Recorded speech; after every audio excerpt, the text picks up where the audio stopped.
Hi, you thought this was a reading stream, but it was actually the magical miracle of the girl Monami. Speedrun.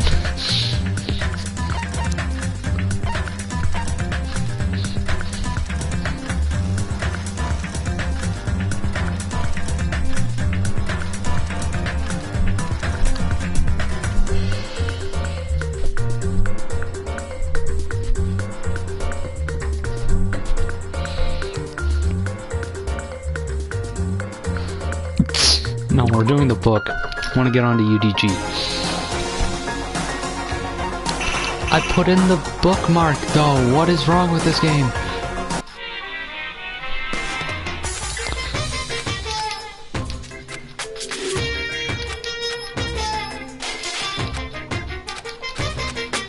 Okay, we can skip through a bunch. Okay, we're fine. We just gotta skip a bunch. I put in the bookmark.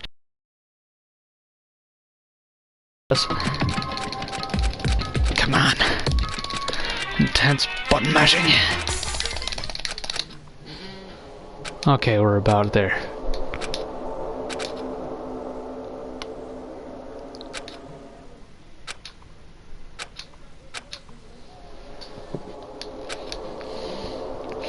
Once we see the pain or something, I think we're fine.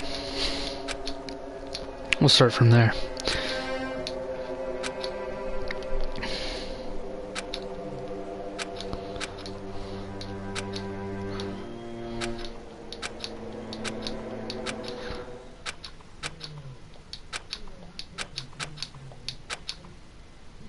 Okay, this is where we were.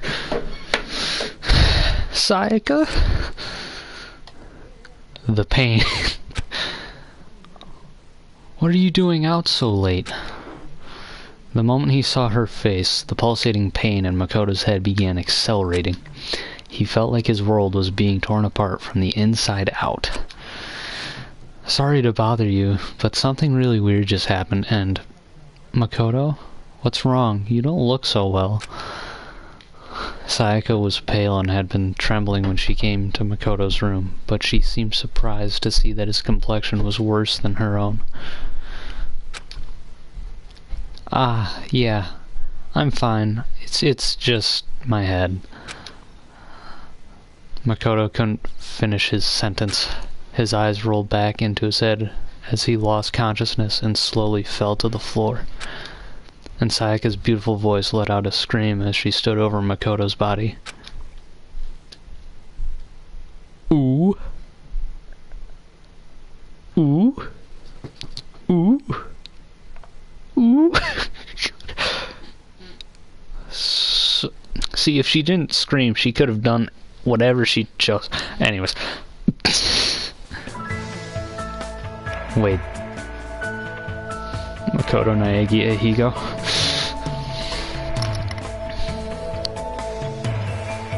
The next day, the nurse's office. Oh, you're awake. I don't know who's talking. Hey, you okay? How many fingers am I holding up? Who's talking? As Makoto regained consciousness, he was greeted by the sight of fingers adorned with long fake... Oh, it Mukuro. Long fake nails being waved in his face. Huh? Huh? You're Junko, right? Wait, this is Kuko. Hey, why do you sound so unsure? I'm a little shocked to hear you say that. Okay, that is still her talking. I'm gonna get confused with this very easily. Despite what she said, Junko Enoshima, the ultimate fashionista, was laughing as if she found this all very amusing. Makoto looked around and realized he'd never seen this place before. It looked somewhat like a hospital. The 3 beds, including his own, were lined up in the room, with various medical instruments laid around them. The black ceiling felt strangely oppressive, but as he sat up, Makoto's mind immediately centered on one possibility. Where are we? Did we get rescued? That'd be nice, huh? She replied as she looked away. Junko explained that this was the nurse's office on the first floor of the academy. That Monokuma thing said, I can't bear to see my precious students getting sick, and opened this place up this morning.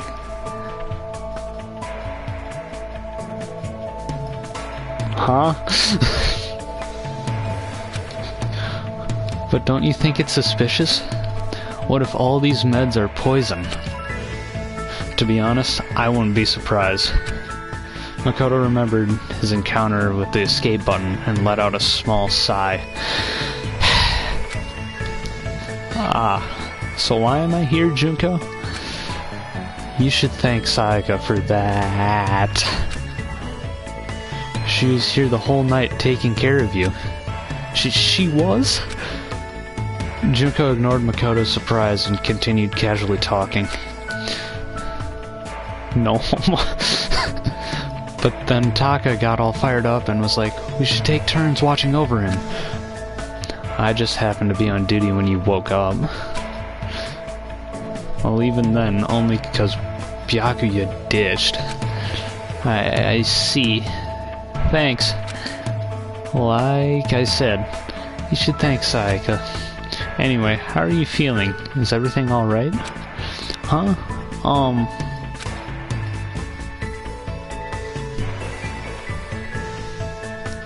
Full fucking Romo. Huh? Okay. Makoto thought about it for a moment and remembered what he had been thinking about just before he lost consciousness. This is kind of weird, but actually it's a really weird question. But what's up? Junko, we've never met. Eyes widened, but a few seconds later, she began to laugh. Huh? Are you for real? Persona 5 reference. That pickup line is, like, so totally played out, you know.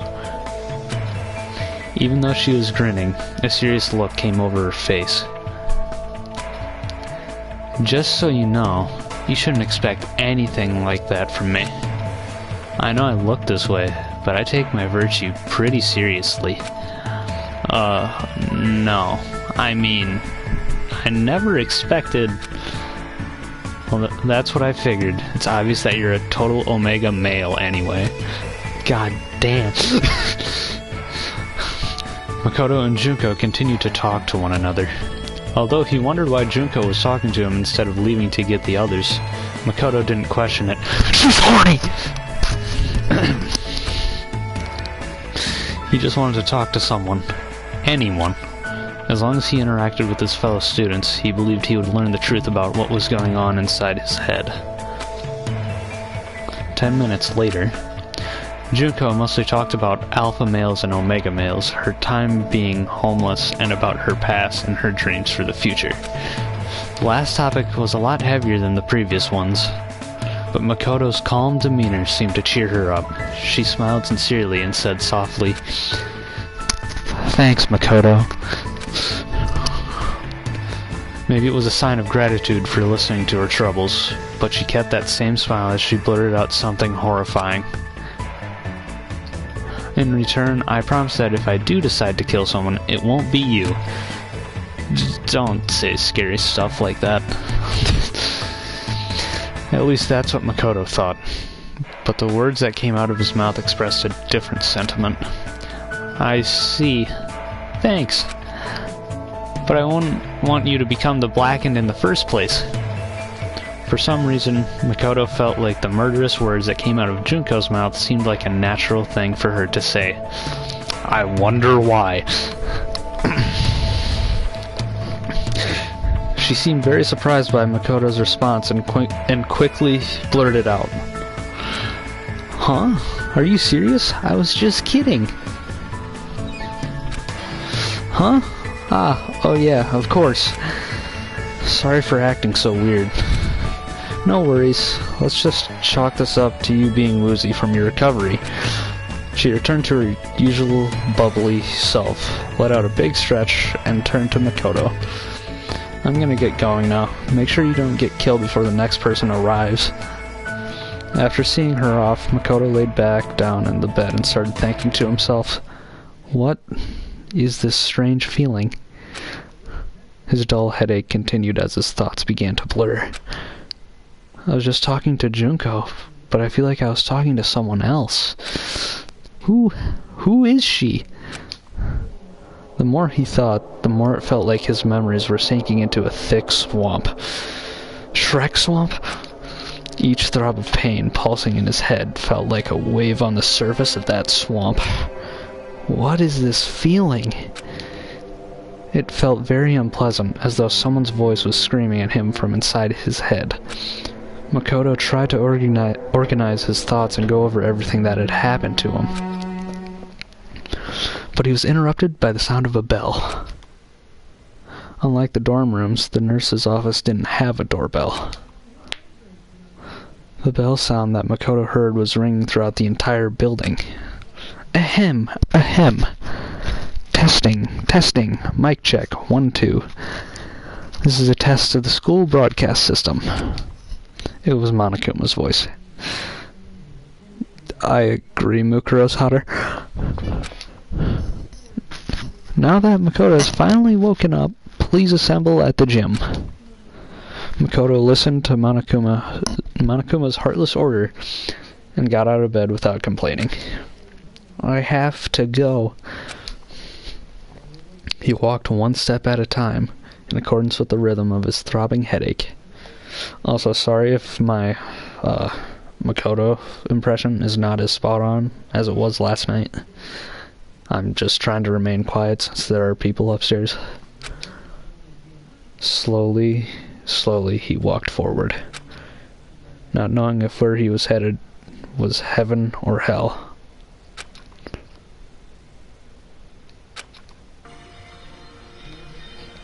The gym. Makoto, are you alright? Honestly, since I know I can't do a good Sayaka impression, I think I'm gonna have to impersonate Snake for her.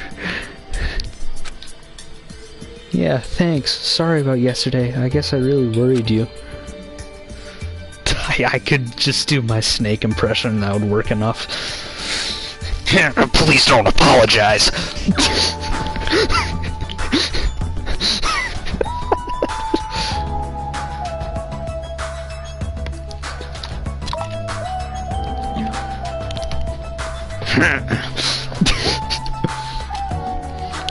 I'm sorry too.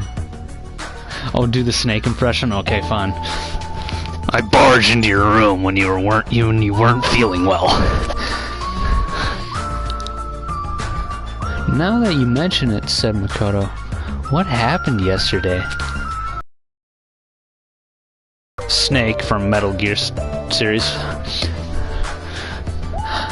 Sayaka looked away for a brief moment, but immediately turned back, smiled her pop sensation smile, and shook her head.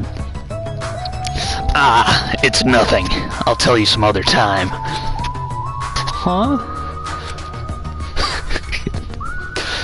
While they were talking, Kiyotaka Ishimaru, the ultimate moral compass, stepped forward, pointing an accusatory finger at Makoto. You're late, Makoto! Explain why you were tardy!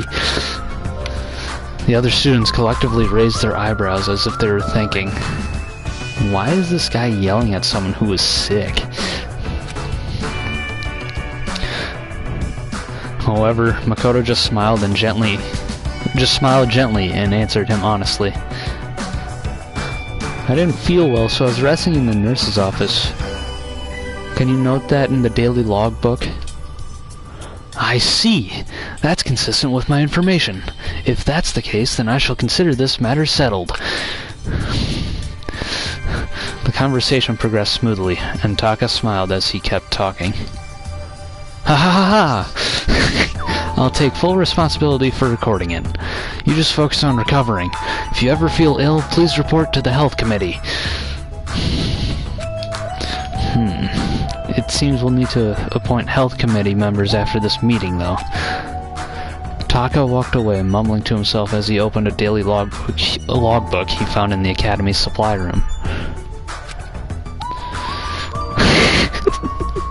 I can't help but think of Trial 3 from Trigger Happy whenever I see her name. Celestia Ludenberg, the ultimate gambler, saw the whole conversation and walked up to Makoto. Oh, this is gonna be one to try impersonating while I'm whispering. Oh. Well, half whispering, I should say. Just a very low volume of my voice. Despite his unreasonable behavior, you knew exactly what to say to him. Huh? As soon as Celeste said that, it dawned on Makoto. It's true that he didn't feel well and that he had been resting in the nurse's office, but when Taka asked him why he was late... What about my heavy breathing? Half of my laughs come off as heavy breathing because I'm trying to not be wildly laughing, so I don't have someone bust inside this fucking room and start interrupting the stream.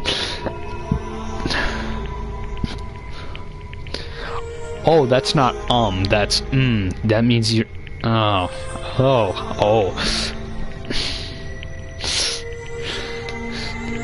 It's true that he didn't feel well and that he had been resting in the nurse's office, but when Taka asked him why he was late, even though he should have already known the reason, Makoto didn't feel annoyed or disappointed at all. It was as if he expected Taka to say that. Makoto felt strange that he had accepted Taka's personality so quickly. You feel like the third wheel? See, it would be different if we had more people watching it, because then it doesn't feel like it's just a small group just reading something.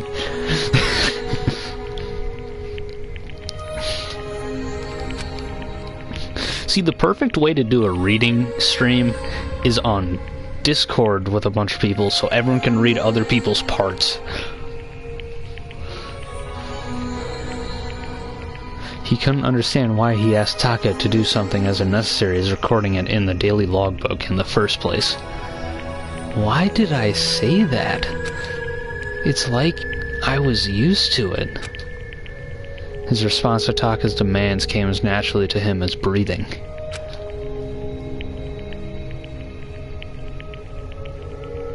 Why? See, it is a good idea, but I don't know enough people to do that. Liz, calm down. You don't need to be heartless like that.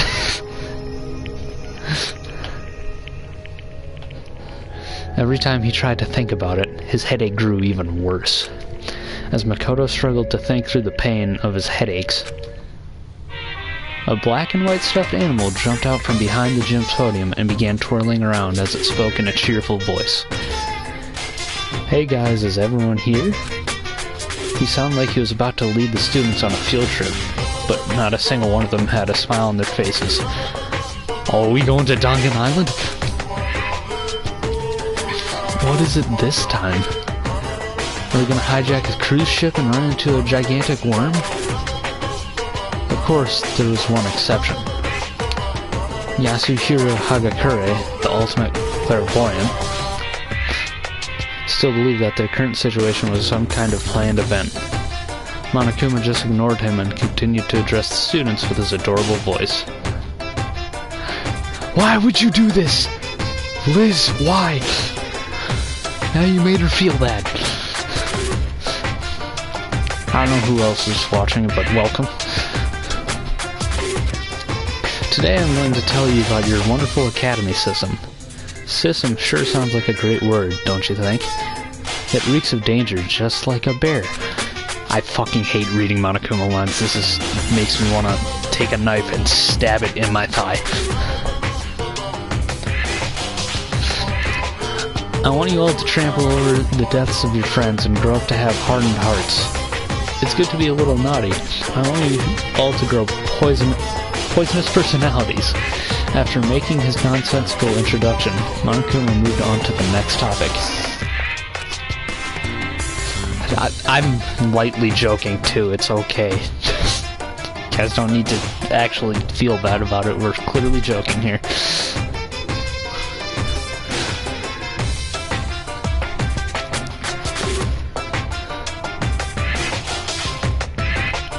Monokuma moved on to the next topic. With this, he began providing a detailed explanation of the most vile system in the school, the class trial. Now, you can't just kill someone. You gotta kill someone without anyone else finding out you did it. Monokuma talked about his horrible graduation program with casual indifference. His lecture didn't instill any despair in the students. As long as the killing never occurred, there'd be no point to the class trial. But no one could really say that a killing wasn't going to happen. As the students' suspicions began to rise, Monokuma continued explaining the class trial until... Wait, hold on a second. As Monokuma began to explain the executions that would serve as a punishment, one girl stepped forward. Junko? As soon as he saw how angry she was, the rhythm of Makoto's headache began to change slightly. You're freaking insane, you know that? Oh, so he's getting headaches when it's about to be like, when they are supposed to die? Because he fucking passed out when Sayaka was about to execute her plan, but it didn't happen because he passed out. So is he gonna pass out again? Oh, that's interesting. And because...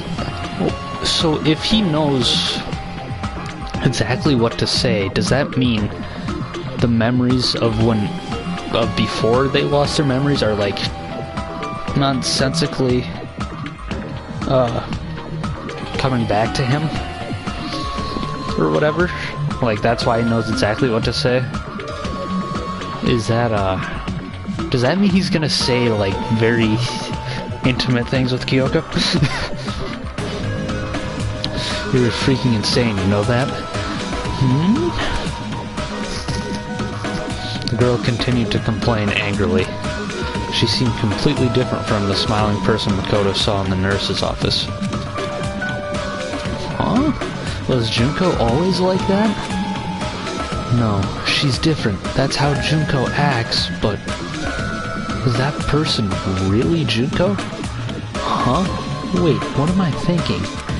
As Makoto struggled with his headache and confusion, Monokuma and the girl continued to argue. What? Are you saying you're not going to participate in the trial? Only punishment awaits such blasphemy. What? Punishment?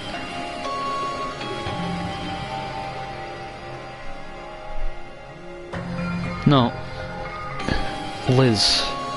They say that they were a thing, or at least Makoto had feelings for Kyoko before they lost their memories and stuff, so yeah. I might, I don't know, throw you in a deep, dark, scary prison or something? Different. A strange feeling he felt was now directed at Monokuma. A prison?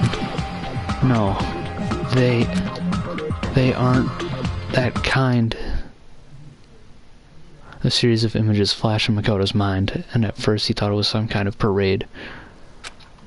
But he quickly realized that was a mistake. What looked like lights were actually buildings engulfed in flames. The red decorating this scene seemed to have come from human bodies. Oh, he's remembering the tragedy, so he's slowly remembering his stuff with everyone. That's why he said the logbook and stuff. Despair. It wasn't confined to the academy or even to Japan.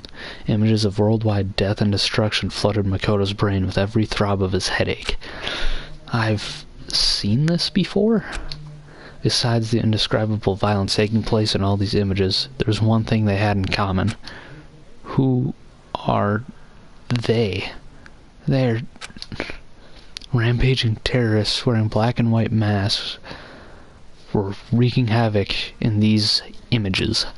They took everything, money, valuables, lives, families, dignity, the past, the future, and possibly even hope.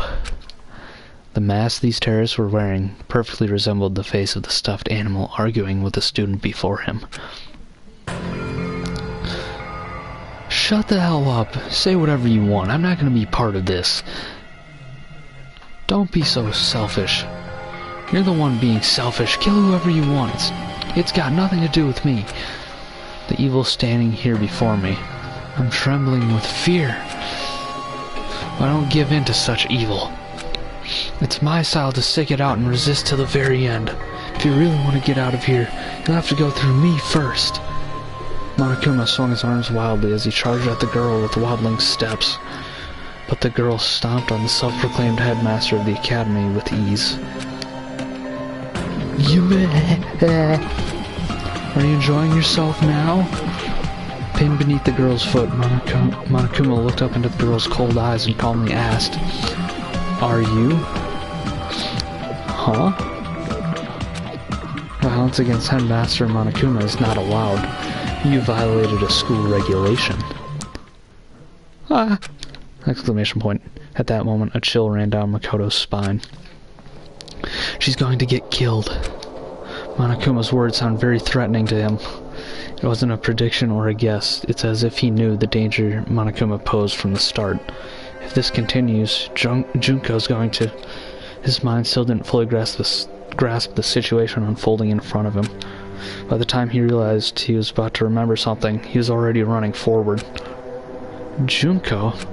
The impact of his feet combined with the rhythm of his headache sending his brain and heart into a panic. No, she's different. She's... I invoked the mighty summon spell. Help to me! Godly sphere Gungnir! Monokuma wiggled beneath the girl's foot and let out a scream. At that exact moment, Makoto charged at her and screamed out, "Mukuro, watch out!" Oh, shit, he remembers? The girl dressed as Junko Nishima widened her eyes in shock. As if to evade the charging Makoto, she jumped back with agility unheard of in a teenage high school girl. And then... right at that moment, countless spears pierced the spot where she had been standing just a split second ago. All the students, including the girl, stared wide-eyed at this sudden turn of events. Spears, too many of them to count, had shot out with blinding speed from mechanisms installed in the floor and the walls of the gym. However, Makoto was unable to notice this. Huh? Why did I call Junko Mukuro? Mukuro? As that thought entered his mind, a sharp, sudden impact struck his side. Don't tell me he got hit by one of the spheres, followed by an intense, deathly pain that ran down his spine and spread throughout his entire body. The spear stabbed into his side, instantly tore his flesh to shreds, and shot out his back, coated in blood and other bodily fluids. No!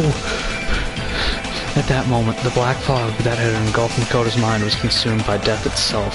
As his consciousness slowly faded, he remembered everything. Because of the electric jolt and chemical compound from the escape button, because of that button that he had found by chance, Makoto Naegi managed to escape. He escaped this hopeless gamer, he and his fellow...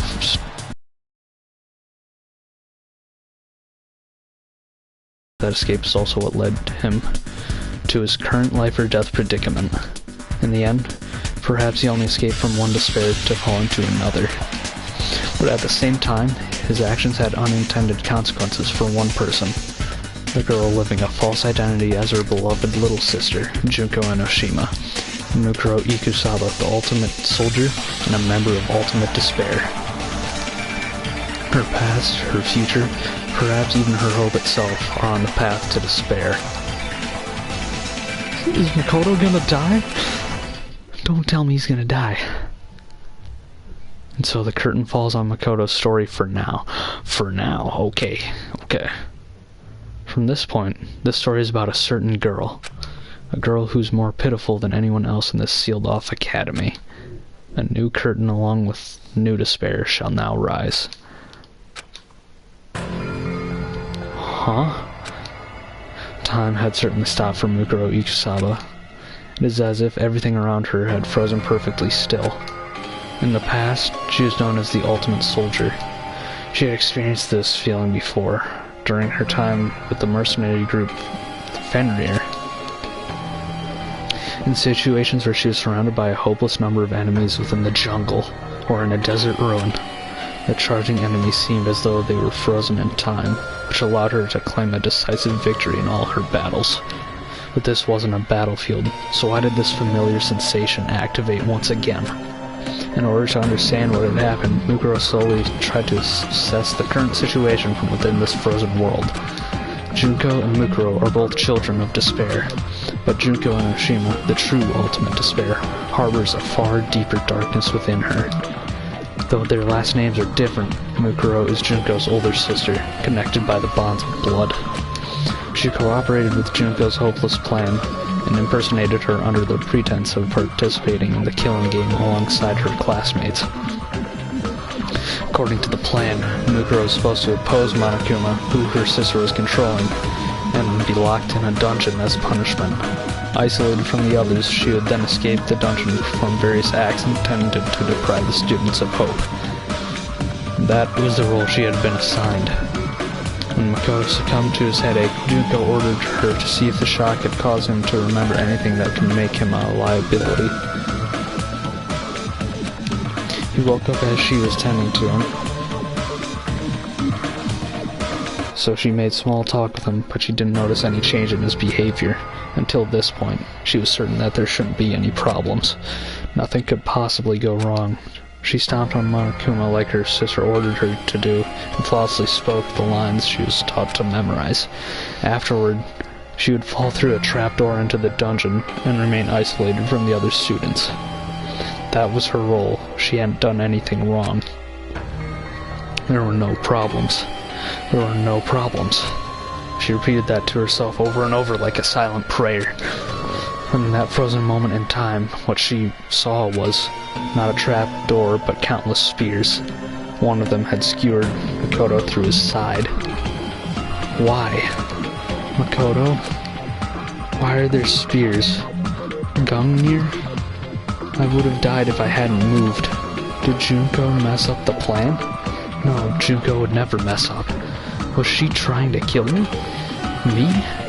Makoto saved me? Why? Why did I make a mistake? Is that why Junko got angry? Is this punishment? Is it my fault? Junko tried to kill me. Kill me. Kill me. Kill me. Slowly, time came back to her world. Mukuro could feel her face turning pale as she slowly looked toward Makoto. The students' screams rang throughout the gym. Sayaka was probably the first one to scream. But who screamed first didn't matter to Mukuro. Makoto. Why? Makoto was the ultimate lucky student. He had been her classmate for the past 2 years, and now he was a sacrifice to despair. Not long ago, he had given her an answer of sorts during their conversation in the nurse's office. He was just a pawn in the plan her sister had devised, but now a feeling of doubt began forming in Mukuro's mind. What did I want from Makoto? As her heart churned restlessly, she continued to think. In return, I promise that if I do decide to kill someone, it won't be you. Was I impersonating Junko then? Or did I really mean that? When did I start feeling this doubt? Just now, the moment he saved me? Or when we spoke in the nurse's office earlier? Or when I first confronted him about this killing game before his memories returned? I just gotta mention, I like how they're using the DR2 music for this whole sequence, since all the DR2 characters were remnants of despair, like the ultimate despair or whatever. And since Mukuro is an ultimate despair, she's getting that same soundtrack. I just think that's a cool little touch they did. Or when I first confronted him about this killing game before his memories returned. I'm assuming his luck is gonna keep him alive, but he's gonna be like unconscious throughout the whole entire portion of this, basically.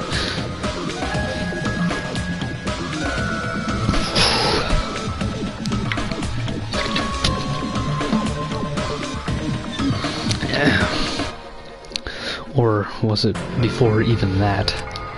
Mukuro stood there, confused and overwhelmed, as Makoto slowly opened his eyes, the spears still impaling him through the side. Ah, Mukuro? Makoto, are you okay? Mukuro was no longer impersonating the ultimate fashionista. Looking up from the floor of the gym, Makoto asked, "Why are you dressed up like Junko?" He was smiling. Maybe he couldn't feel the pain anymore, or maybe he was being affected by something else. But regardless, Makoto ignored the fact that he was dying just to give Mukuro his warm smile. Oh no! I don't know if I want to keep reading. I'm glad you're safe, Mukuro. As soon as she heard Makoto's weak, fading voice, something inside Mukuro snapped. From within the shell of despair she had built up, an intense emotion began flowing out. No, this is all wrong. She couldn't hold back that emotion any longer. No. And for the first time in her entire life, Mukuro unleashed a scream into the world.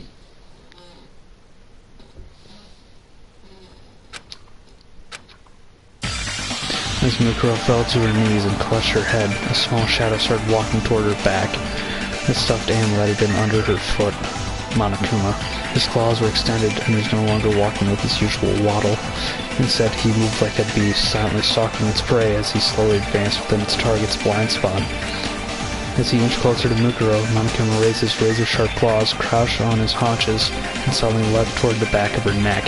However, just before his claws could reach the paralyzed Mukuro, a dark shadow moved in from the side and swallowed those claws away with one blow. Was it Sakura that did that? His lunge deflected. Monokuma was sent flying through the air, spinning wildly before crashing into the wall. Damn you, what are you trying to do? It was Sakura, okay. Sakura Ogami, the ultimate martial artist, had just prevented another tragedy. She stood before Monokuma and addressed him in a loud, booming voice. Not only did you attempt to kill Junko for violating school regulations, you even attacked Makoto, who had nothing to do with this. If you plan to continue in acting such a savage manner, there's no reason for us to play along with your game. Byakuya Togami, the ultimate affluent progeny, smirked condescendingly at Sakura. Fool. One could say you've now violated school regulations with your senseless actions. He looked as if he honestly did not care if his fellow students lived or died at all. Well, she merely deflected the headmaster's attack just now, so I don't think it truly counts as an act of violence. Like Byakuya, Celeste seemed unfazed as she chided him over his words. However, the banter between the two was enough to stir the stunned students to action. Makoto! Sayaka was the first one to run toward Makoto, who lay bleeding from his stomach. But Monokuma stopped her, shouting in a tone of voice that seemed completely out of character. Be careful, don't get close to those two. Huh? Startled by Monokuma's desperate tone, Sayaka and the others stopped moving almost instinctively. The students looked around at each other, and instead of his usual playful gait, Monokuma walked toward them with deliberate, methodical steps, and then he suddenly blurted out something that took everyone, including Mukuro Ikusaba, by surprise. I'm sure you're probably confused by this sudden turn of events, but I want you guys to work together. Huh? As Mukuro slowly turned her head toward Monokuma, he pointed at her and yelled, Mukuro Ikusaba and her accomplice, Makoto Naegi, are the terrorists responsible for locking you all inside the academy. Once again, time stopped for Mukuro, but this time she wasn't the only one affected. Everyone seemed to be frozen in shock. After a few seconds of silence, Aoi Asuhina, the ultimate swimming pro, spoke first. Huh? You're kidding, right? I mean, Makoto is a terrorist? That's impossible. And who's Mukuro anyway? I mean, that's Junko. Monokuma began slowly explaining to Aoi. The real Junko is in prison, must be imprisoned somewhere in this school. Worst case scenario, she might be killed. Mukuro must have researched which one of you would be easiest for her to impersonate and hid among you all by pretending to be her. She was probably trying to make sure the killing game went smoothly. Suddenly, Monokuma's hands and feet began jerking in awkward motion as he looked at the other students and introduced himself. I'm Ishiki Madurai, the ultimate hacker. I'm your upperclassman. I hacked into the academy from the outside and was finally able to take control of Monokuma's body just a little while ago. Take control from who? From the head of the terrorist organization that's controlling this robot from the outside. What? What are you saying, Junko? Mukuro trembled as she heard the words coming out of Monokuma's mouth. For a brief moment, she clung to the hope that her sister wasn't trying to kill her, but as soon as that hope was born, it was immediately consumed by despair. Junko had the power to transform hope into despair. She would never let anyone hack her that easily. There's only one explanation.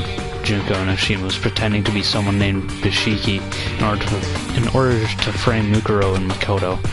It was as though Junko was using Mukuro's survival as a branching path to lead the students to a different despair. Monokuma continued talking, telling the students more lies designed to prod them to action. On your first day at Hope Peak Academy, you guys were exposed to sleeping gas, knocked unconscious, and taken hostage. Mukuro and Makoto are probably the only operatives the terrorists sent inside the school. That means they probably know how to escape from here. And then Monokuma turned to face Mukuro. Mukuro Ikusaba was a member of a mercenary group called Fenrir. She's a wanted criminal who's killed over 10 people associated with the school. So don't get soft and think you can capture her alive. In fact, that's exactly what the cops told me. So the moment I saw an opening, I tried hacking the trap they set and tried to kill her. But what about Makoto? Monokuma gave a cold, emotionless answer to Sayaka's question. My guess is that a measly little ultimate lucky student didn't stand a chance of defying a group like Fenrir. He was probably threatened and forced to cooperate before you entered the school. Or judging from his earlier actions, maybe Mukuro seduced him. Sayaka's face went pale when she heard that answer, and she immediately stopped talking. Mukuro raised her head and shouted, "You're wrong. Makoto isn't a terrorist. You all have to believe me." The whole gym fell silent, and then, as if he was speaking for everyone there, Taka stepped forward and nervously asked, "Hold on. What do you mean Makoto isn't a terrorist? It sounds like you're saying there's no doubt that you, in fact, are a terrorist. I ask that you correct yourself at once and say, we are not terrorists." Celeste began expressing her own doubts as well. It is strange. Does it not seem odd that she is so protective of someone we all just met a few days ago? Mukuro stood in silence. The other students' faces began to fill with suspicion and doubt as they realized they weren't looking at the real Junko Enoshima. Byakuya pushed up his glasses and began coldly pointing out what seemed out of place to him. I heard that fool Makoto, or whatever his name is, call you Mukuro instead of Junko. How could Makoto know that your name is really Mukuro if he just met you not that long ago? I've also heard of Fenrir, continued Byakuya. As I recall, its members have a tattoo somewhere on their body. Indistinctively, Byakuya's word Mukuro into a calm state of mind.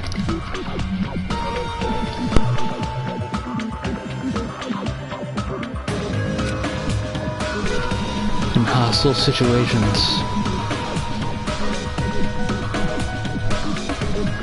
her defensive reflexes as the ultimate soldier often manifested themselves. Mukuro's tattoo was on the back of her right hand. She wondered how she could hide this from the other students without also calling attention to it. But in the end, this concern was in vain. If the police's records are true, she should have a tattoo on the back of her right hand. As Monokuma freely divulged that information. "All right," cried Taka, his voice filled with enthusiasm. "Show us the back of your right hand and prove your innocence." Monokuma dispensed another unnecessary remark. "Make sure you looked real close. She might have covered it up with foundation." Junko had ordered Mukuro to hide her tattoo with foundation, so Monokuma's information was entirely true. There was nothing Mukuro could do except stay quiet. However, she wasn't staying quiet because her identity was about to be exposed. She was struck by the realization that her sister was completely serious about pinning this on her. Why the hesitation? Shouted the foolishly honest Taka. As my classmate, I have complete faith in you. From behind him, Hifumi Yamada, the ultimate fanfic creator, murmured to himself as cold sweat ran down his cheeks. Oh, look at that. I guess this is what they call a checkmate, huh? Why don't you just fess up already, you fucking bastard? In contrast to Hifumi, Mondo Owada, the ultimate biker gang leader, was royally pissed. However, there were some students who were busy questioning Monokuma instead of Mukuro. Hey, you're not coming to save us? Shouted Leon Kuwata, the ultimate baseball star. You should hurry up and charge in here already. Monokuma looked at Leon and shook his head softly. The police can't help you right now. Not only are you guys hostages, it's possible that the entire school has been rigged with explosives and poisonous gas. I hacked into this Monokuma robot to investigate that for myself. Then what about everyone on that DVD? What about everyone outside the school? Sayaka. The memory of the DVD she was forced to watch yesterday still weighed heavily on her mind, but Monokuma didn't have a clear answer.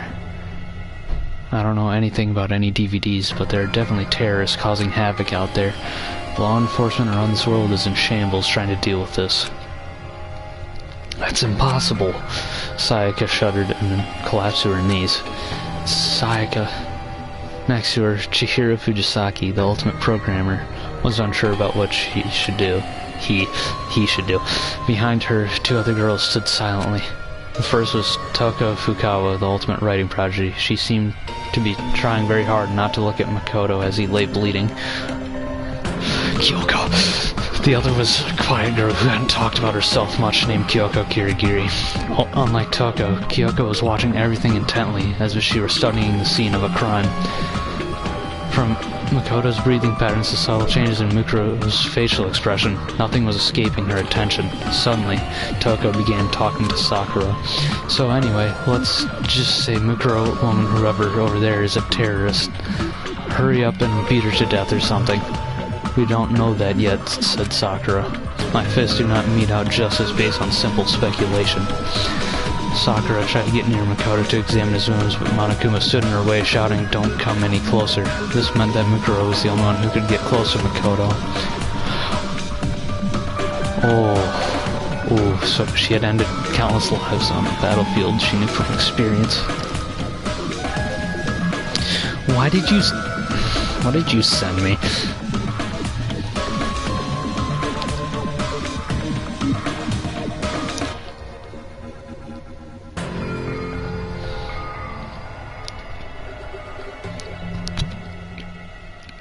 Makoto's breathing patterns.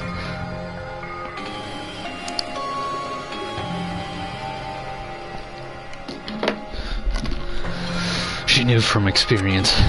If she didn't treat Makoto's wounds, he would die. His wounds were not immediately fatal, but if he continued losing blood, he would eventually slip into shock and die shortly thereafter. Please, you need to treat Makoto first. Absolutely not, said Byakuya harshly, interrupting Mukuro. Tying you up and examining the back of your right hand is our first priority. Hey, Makoto's in danger. Now's not the time for that. Oh, I thought that was a separate line, said Aoi, as she cast a worried glance at Makoto. She was still having trouble understanding the situation and hadn't decided if Makoto was suspicious or not. Byakuya was about to snap back at her, but Mukuro's actions stunned him into silence. She took a deep breath, and then Mukuro removed the blonde wig from her head. Where there were two long blonde pigtails only a moment before, there's now short black hair. Ooh, ooh, ooh, ooh.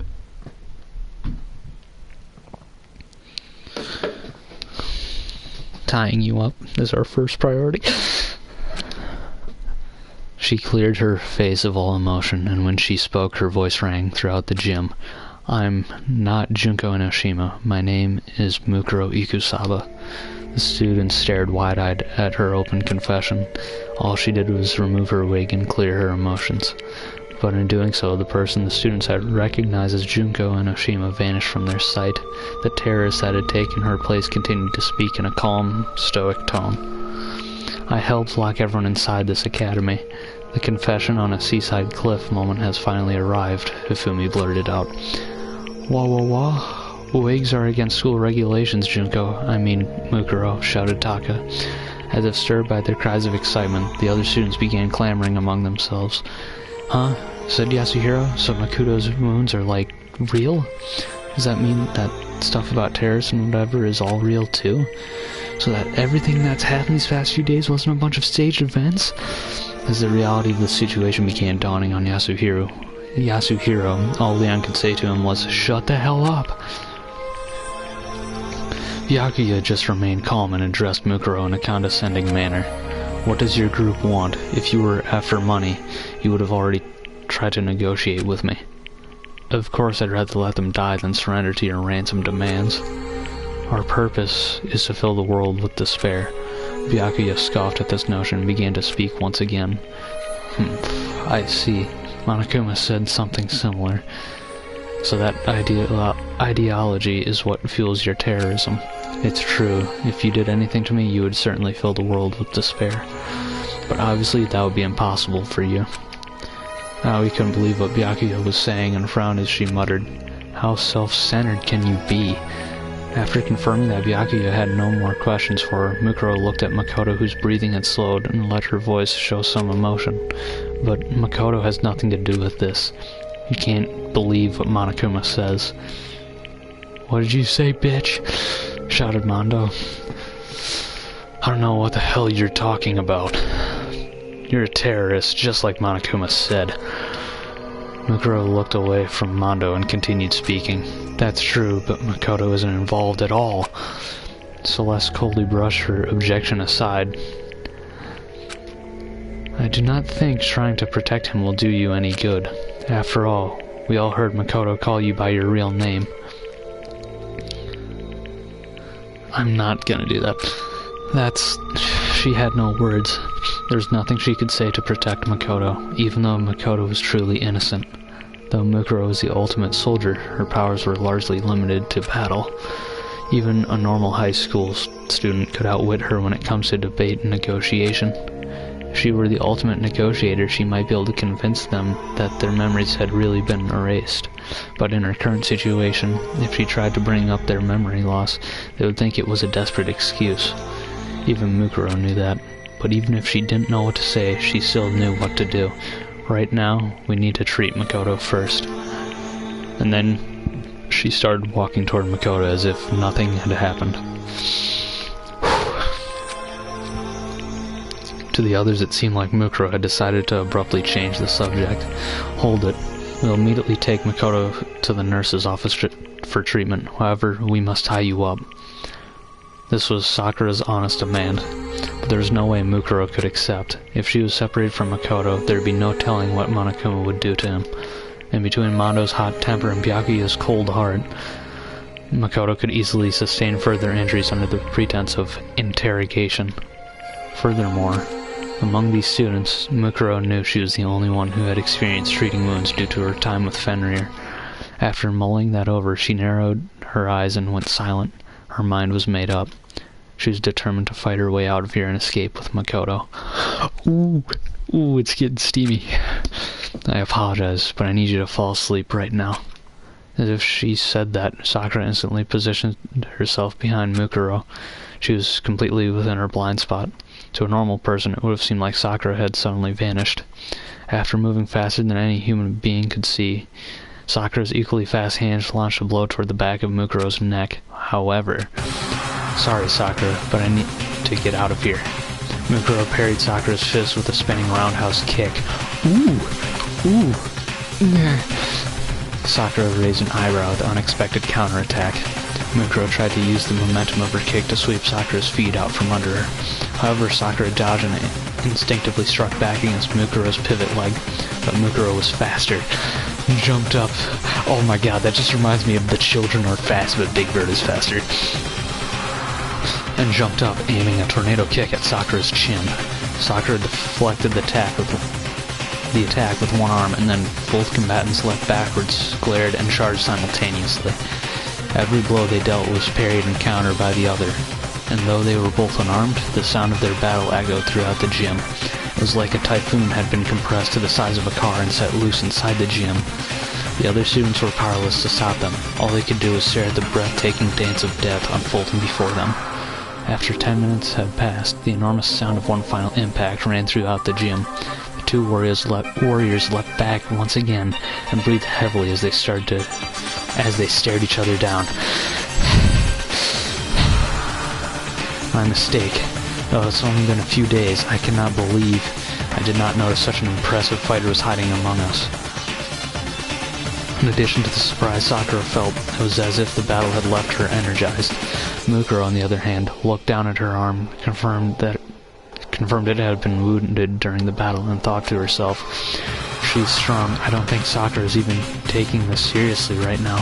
Despite being constantly surrounded by firearms, blades, traps, and explosives during her time with Fenrir, this was the first time she had ever been wounded. Mukuro was powerless before the might of the woman known as the ultimate martial artist, and the strongest woman in the world.